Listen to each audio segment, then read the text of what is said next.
Hello అందరికీ welcome to my mini vlog.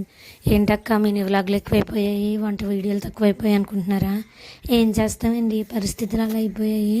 ఈసారి నుంచి ఖచ్చితంగా కుకింగ్ వీడియోస్ కూడా వస్తాయి. కొంచెం బిజీగా ఉన్నాను, అంటే ఊరికి తిరగడంలోనే, అంతకు మించిది ఏమీ లేదులే. ఈ వీడియోలో మా అత్తయ్యని చూపిస్తాను రండి. ఈవిడే మా అత్తయ్య. పాలు పొంగిస్తున్నాం అనమాట. ఇంట్లోనే, కొత్తది కాదు, పాత ఇల్లే, బట్ మాదైతే కాదు, మా అక్క వాళ్ళు రెంట్కి తీసుకున్నారనమాట. ఎందుకు రెంట్కి తీసుకున్నారో నేను నెక్స్ట్ వీడియోలో చెప్తాను.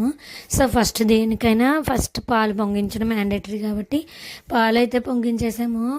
చాలా అంటే చాలా బాధగా ఉంది. ఎందుకంటే ఇన్ని రోజుల్లో మేము ఎప్పుడు విడిగా లేము. మా కో సిస్టర్ నేనును అసలు కో సిస్టర్లా ఎప్పుడు చూసుకోలేదు మేము. బట్ సిచ్యువేషన్స్ అలా ఉన్నప్పుడు అలా ఉన్నాయన్నమాట. మనం ఇక్కడ బిజీగా పనిచేస్తున్నాను, నీకు ఒక వ్లాగ్ వస్తుంది కదా అని మా అక్క వీడియోస్ తీసింది. ఇంకా అన్నీ యాడ్ చేయలేదు. నెక్స్ట్ వీడియోలో మా ఫ్యామిలీ కోసం అండ్ మా ఫ్యామిలీ వాళ్ళ పిక్స్ కూడా యాడ్ చేస్తాను.